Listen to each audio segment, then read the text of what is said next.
Começa agora mais um programa TV Secor, o canal do comerciário que você assiste todas as manhãs, segundas-feiras, em www.secor.org.br.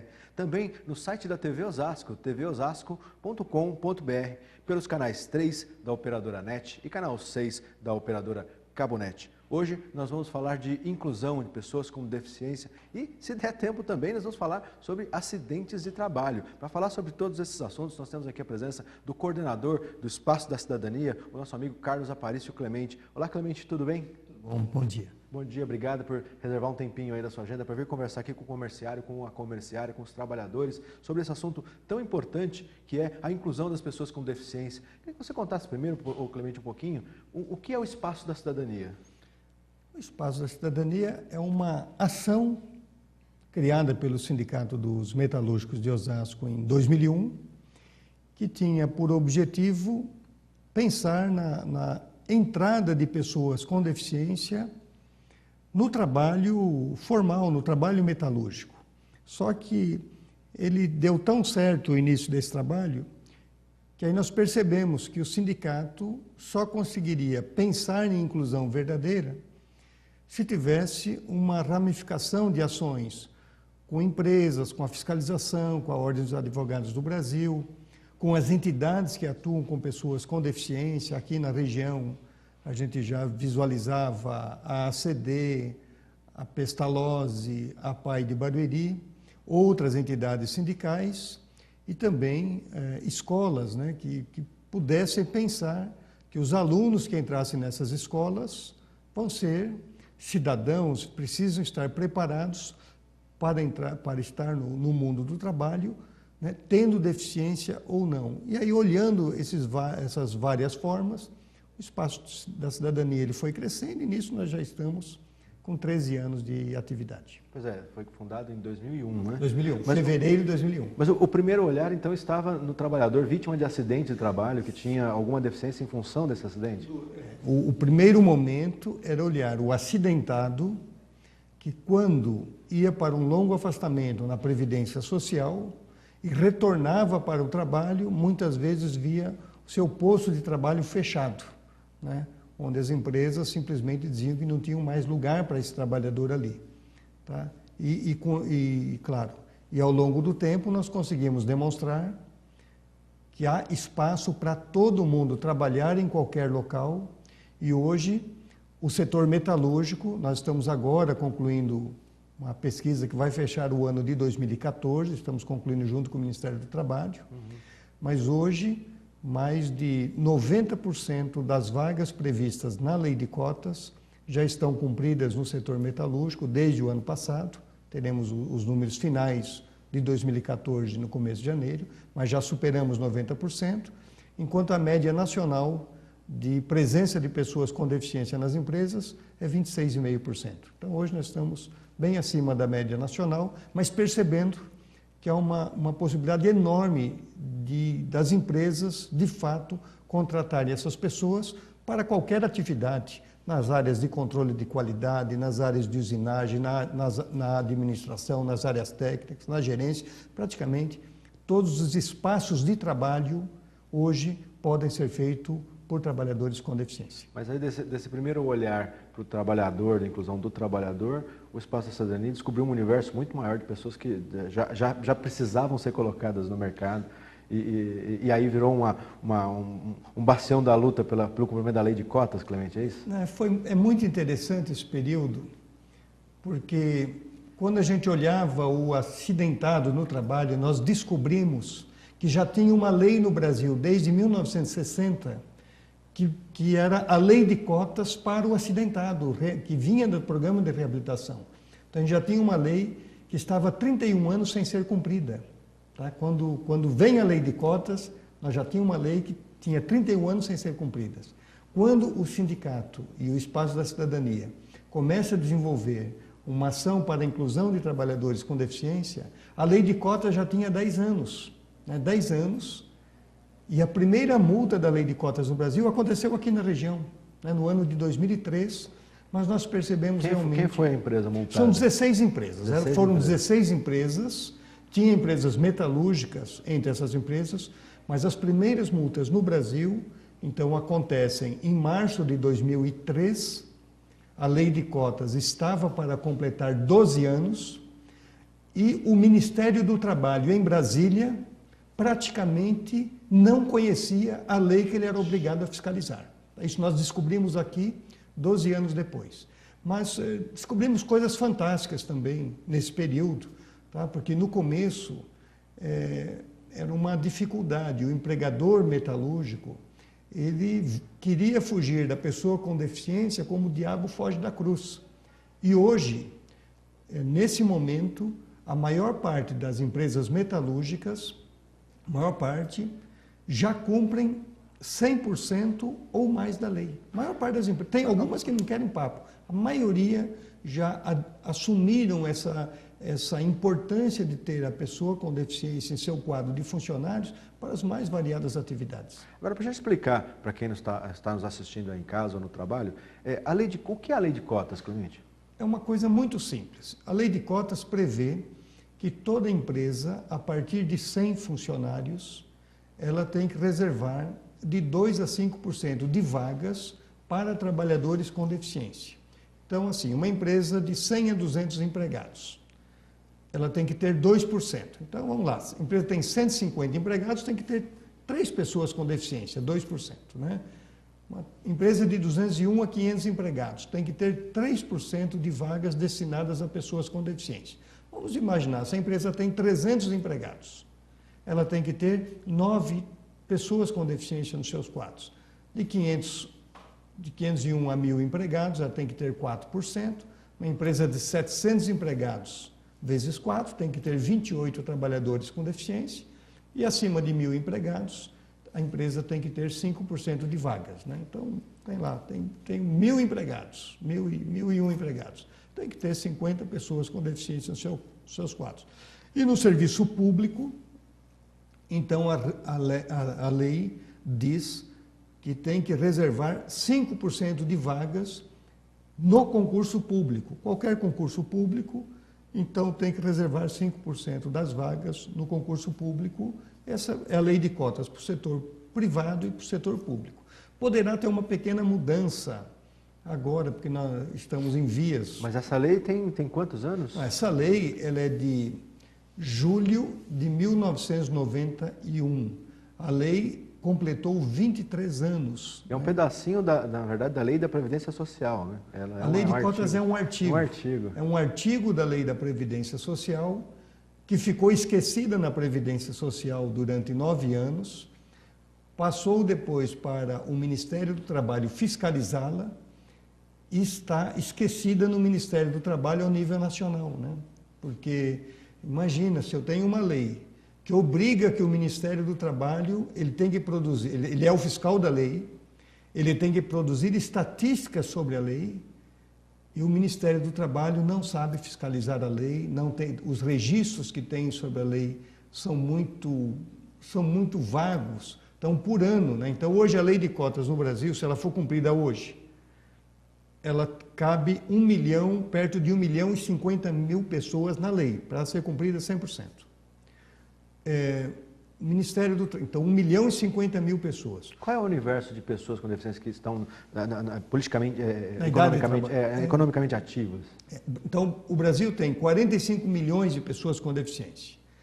Tem trabalhando, com idade de trabalhar, com carteira registrada, né, carimbada, tem 20 milhões e 200 mil pessoas que poderiam trabalhar na regra com carteira assinada.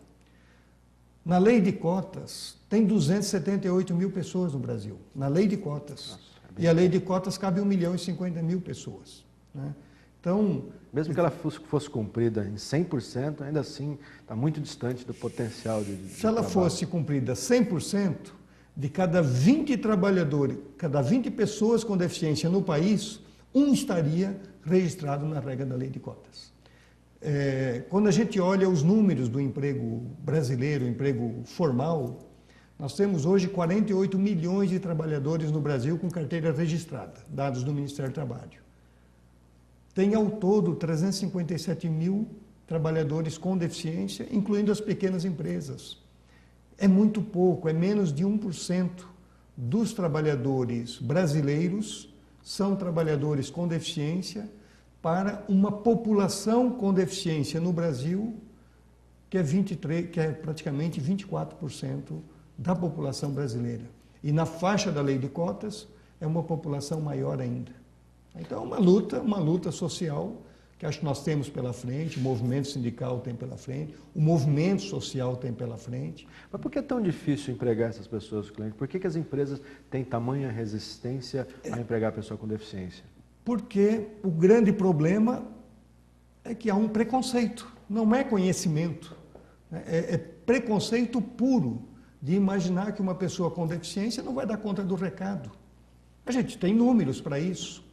Temos 20 milhões de pessoas com deficiência e idade de trabalhar, tem 357 mil trabalhando com carteira registrada. Temos 10 milhões e 200 mil pessoas com deficiência, com ensino médio e superior completo.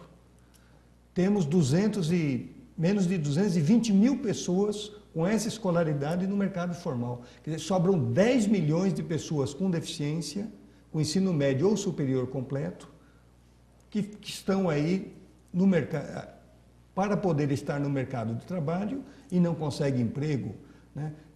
Por outro lado, nós temos, e esse lado da escolaridade é importante, porque tem muita gente, eu vejo gente do Ministério do Trabalho, às vezes gente do Ministério Público do Trabalho, gente que fica sapeando essa que é lei de cotas, às vezes imprensa, fala, não, falta escolaridade, o governo tem... Não, gente... Esse é um argumento recorrente, sempre, de fato, sempre. Né? É o segundo grande argumento contrário à lei de cotas, é a falta de escolaridade. Gente, são 10 milhões e 200 mil pessoas, você tem 219 mil só trabalhando no mercado formal. Quando a gente fala em analfabetos, é interessante analfabetos porque o mercado de trabalho formal não quer a pessoa analfabeta, não quer mais. É menos de 1% a presença de pessoas analfabetas trabalhando no Brasil, menos de 1%, tendo deficiência ou não. As pessoas com deficiência e as pessoas sem deficiência que estão no mercado de trabalho formal, mais de 60% quem está trabalhando tem ensino médio ou superior completo. Então, mas eu tenho 10 milhões de pessoas, um estoque de 10 milhões de pessoas com deficiência com ensino médio e superior. Tem 2 milhões e 800 mil pessoas com deficiência com ensino superior completo. Cabe quase 3 leis de cotas só em quem tem faculdade ou mais e não consegue emprego. Então, quer dizer, o preconceito é o grande problema a ser enfrentado. Tá? No entanto, existem casos, e eu já vi você falando disso, né, de experiências de sucesso de empregar pessoas com deficiência que acabam tendo uma eficiência maior do que as pessoas sem deficiência no mercado de trabalho. Por exemplo, o exemplo de uma empresa aqui de Osasco, que você costuma mencionar, da Corneta, né? Não, os exemplos de trabalhar, de ter pessoas com deficiência trabalhando em sucesso, isso já tem de 100 anos atrás. As fábricas da Ford nos Estados Unidos, quando veio uma lei americana obrigando as empresas a contratar quem estava voltando da guerra mutilado, que eles chamavam inválidos, enquanto o empresariado americano chiava contra o governo inventa suas guerras e agora a iniciativa privada é que vai pagar o pato. Ele fez um estudo mostrando que nas linhas de produção dos carros do Ford de bigode, né, os primeiros carros da Ford, naquela época, 45% das atividades de montagem de um carro podiam ser feitas por pessoas com deficiência. Só que lá eram menos deficiências que a gente tem hoje, que lá se falava pessoas sem um braço, sem 2 braços, pessoas sem um pé, sem 2 pés, pernas sem 2 pernas, pessoas cegas. Deficiência era isso na década de 1920 nos Estados Unidos, lá em 1920. Agora, aqui na região, a gente vê casos fantásticos. Eu cito muito a Corneta, porque Corneta é uma empresa metalúrgica, é uma forjaria, mas que ela fornece para empresas automobilísticas e também para a fabricação de motos. Então, são produtos de alta precisão. E tem pessoas com deficiência intelectual no controle de qualidade da empresa. Quer dizer, o cartão de visitas da empresa, né, quem tá dando o toque final de conferência do produto, são pessoas com deficiência intelectual. E a empresa começou com essa experiência em 2013, no segundo semestre de 2013, isso já vai para 11 anos, é uma experiência de sucesso que a empresa fala, toda vez que recebe visitas, toda vez que fala com jornalistas, toda vez que vai gente de governo lá, ela tem demonstrado isso, né? Mas por que ela teve essa experiência? Porque um dos proprietários da empresa viveu na Alemanha depois da Segunda Guerra Mundial. Então era moleque ainda, o seu Fritz, que é hoje o patriarca da empresa.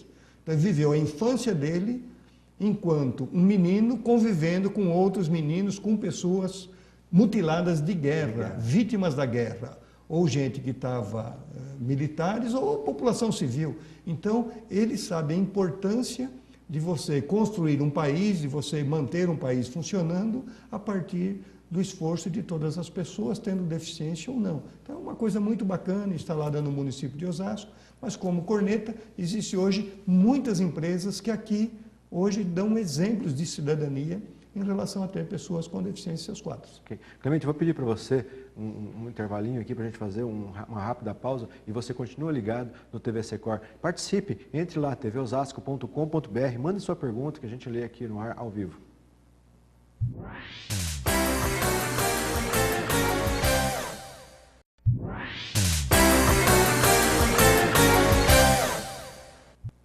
De volta com o programa TV Secor, hoje conversando com Carlos Clemente, que é coordenador do Espaço da Cidadania e vice-presidente do Sindicato dos Metalúrgicos de Osasco. Clemente, mas antes da gente voltar aqui com o programa, você falava que está para acontecer uma grande vitória, né, para a inclusão, para as iniciativas de inclusão, para a lei de cotas. O que vem a ser isso, uma votação no Congresso?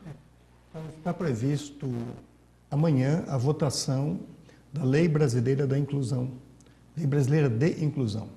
É uma movimentação legislativa que já tem 8 anos caminhando dentro do Congresso Nacional para que tivesse melhorias em relação ao olhar sobre as pessoas com deficiência em vários campos, né? Porque o Brasil, desde 2008, ele assinou uma convenção internacional sobre os direitos das pessoas com deficiência da ONU, com status de estar na nossa Constituição brasileira, a partir de julho de 2008, mas, vamos dizer, dentro do aspecto de leis brasileiras menores, estava defasado. Então, a votação ocorre amanhã. No caso específico, olhando o trabalho de pessoas com deficiência, aparentemente haverá um avanço importante, porque a lei de cotas passará a ser obrigatório nas empresas a partir de 50 empregados. Hoje é a partir de... A partir de 100 empregados, tá? E também deverá ter um avanço importante para a lei de cotas no serviço público, que hoje está previsto, hoje é de 5%, o menor percentual.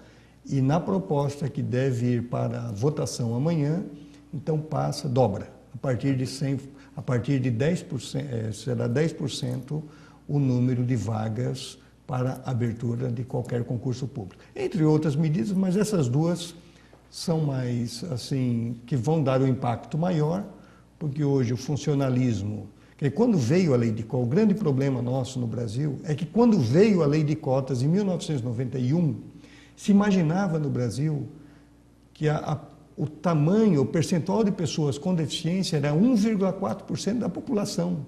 É muito maior isso, né? Então, no primeiro censo, em 2000, se percebeu que era 14,5%, era 10 vezes maior.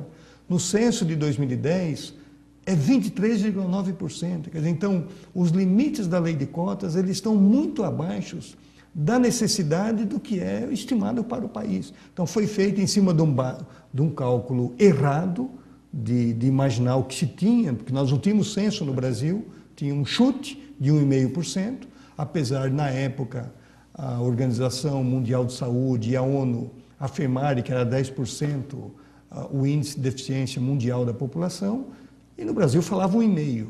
Né? Hoje, o Brasil é 23,9% e ao nível mundial é 15%. Né? Então, por isso, nós estamos com limites muito pequenos, dentro de uma realidade, e aí 1000 desculpas para, ainda mesmo esse número pequeno, não conseguir vagas no trabalho formal. Por que essa média é tão maior que a média mundial de pessoas com deficiência, Clemente? Porque a média mundial, então hoje a média mundial, hoje, em 2010, é 15% da população, o Brasil 23,9%. É facilmente ser explicado isso. né? Países em desenvolvimento e países subdesenvolvidos, a tendência é ter índices de deficiência muito maiores do que países civilizados. Tá? Por quê? É muito fácil. No momento do nascimento, não é muito diferente quem nasce ou não com deficiência. É menos de 0,5% da população em qualquer parte do mundo no nascer, nasce com deficiência. Por questões congênitas, mas nasce com deficiência, baixa quantidade. Mas ali, começa na infância. Se eu tenho um programa de vacinação eficaz, eu diminuo drasticamente o risco das crianças ficarem com paralisia infantil, com doenças próprias de criança. Países subdesenvolvidos não têm isso. Países em desenvolvimento não tem isso. O Brasil, muitos anos, nós temos ainda filhos da poliomielite no Brasil, né? Da paralisia infantil. Tem muita gente... Pensar que tem gente que ainda defende que não se deve vacinar crianças, né? Fazendo campanhas desse... Mas então, ao longo do tempo, as pessoas vão adquirindo as deficiências. Exatamente. Né? Então, na fase infantil, são as paralisias. A gente tinha muita gente aqui com talidomida, que eram remédios para enjoo. Então, já nascia com os efeitos no organismo congênito por causa de remédio que tomava para enjoo. Mas aí vai crescendo. Por exemplo, você tem acidentes de trânsito. Em Nova York estão fazendo uma campanha enorme para diminuir os acidentes de trânsito acidentes fatais em trânsito em Nova York. Dá em torno de 60 acidentes fatais por ano.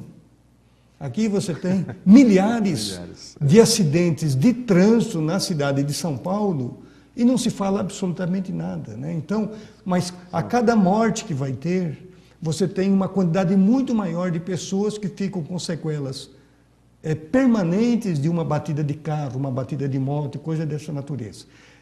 Agora, para a gente voltar então aqui à questão do avanço que pode acontecer amanhã. Apesar do avanço, também pesam ameaças sobre a lei de cotas, né? Você tem dito a respeito de um chamado projeto Meu Novo Mundo, né? Meu Novo Mundo. Inclusive, isso nós fizemos uma denúncia pública disso já aos órgãos de fiscalização, aos órgãos do Ministério Público do Trabalho, ao Ministério e o Ministério Público Federal, porque nós tivemos conhecimento que houve um acordo com o Ministério do Trabalho aqui em São Paulo, né, fazendo um acordo, apoiando um projeto da Federação das Indústrias do Estado de São Paulo, que aparentemente, em nome de garantir aprendizagem profissional para pessoas com deficiências em situação de vulnerabilidade, no período que essas pessoas estiverem fazendo essa aprendizagem profissional, as empresas que aderissem ao programa ficariam isentas de contratar pessoas com deficiência até terminar esses programas de aprendizagem. Então, a gente acha que isso é um absurdo, tá? Pelos números, né? Nós temos hoje, assim, olhando no estado de São Paulo, números enormes de pessoas com deficiências preparadas para trabalhar, né? E eu não dou vaga para essas pessoas, né? Porque eu falo, olha, eu vou capacitar outras para começar no trabalho. Mas que diabo é esse? Eu vou capacitar aqui, eu breco a entrada das pessoas que estão aptas para trabalhar. Tem coisa estranha nisso, isso é uma ilegalidade, tá? E nós já demonstramos, inclusive isso, nós falamos primeiro na própria Escola Senai em Osasco, quando tivemos conhecimento desse programa, mas já procuramos então as autoridades nacionais sobre o assunto, para mostrar a gravidade, porque aí envolve, eu acho que foi um lapso, um descuido da Superintendência do Trabalho no Estado de São Paulo e da própria direção da Fiesp, porque eu não posso dizer, Robin Hood, tá? Quando a gente ouve falar do Robin Hood, lá na floresta, no passado, o Robin Hood, ele roubava dos ricos para repartir com os povos da floresta. Aqui eu não estou falando em dinheiro, aqui eu estou falando em tirar a vaga de alguém que está preparado para trabalhar, né, que os salários médios de quem está no mercado de trabalho é acima de R$2.000, salários médios, para colocar vagas para quem está lá no processo de formação que vai ganhar o salário de um salário mínimo ou menos. Ora, a lei de cotas, nós temos, cada 4 vagas, uma está sendo cumprida no Brasil. Nós temos ainda que quadruplicar as vagas só para cumprir a lei e abrir a aprendizagem profissional para todo mundo, que é uma obrigação das indústrias e das empresas. A respeito aí do cumprimento, para colocar aqui a pergunta da Aparecida, de Osasco. Bom dia. A quem eu devo procurar caso minha empresa não esteja cumprindo a lei de cotas? O Ministério do Trabalho. Então, o Ministério do Trabalho e Emprego é o órgão fiscalizador da lei. Né? Ele fica aqui, no caso em Osasco, na rua Santa Terezinha, número 59, na Vila Iara. E tem um telefone direto lá do gerente do Ministério do Trabalho, direto da sala dele, 3654-2946. Tá? Então, vale a pena ligar, tá? Porque a lei de cotas vale para todas as empresas. Que seja um sindicato, a partir de 100 funcionários, tem que contratar gente com deficiência. Uma entidade filantrópica tem que contratar. Todo mundo é o poder público. Todo mundo, a lei vale para todo mundo. Clemente, o nosso papo está muito bom, mas nosso tempo, infelizmente, já está esgotado. Gostaria de agradecer a você pela presença, pela participação aqui no nosso programa. Esperar que amanhã a votação dê tudo certo, né? Que a lei das cotas, como é que é o termo que está sendo usado? Como é que é o nome? Não, a Lei Brasileira da Inclusão. Lei Brasileira de Inclusão seja aprovada, né? Que é uma importante vitória aí para essa luta. E você já sabe, não fique só, fique sócio. Confira no site do seu sindicato em www.secor.org.br todos os benefícios e vantagens de ser um associado. Confira também nas redes sociais, facebook.com/secorcut e acompanhe tudo o que acontece no dia a dia do seu sindicato. Eu aguardo você na próxima semana. Até lá!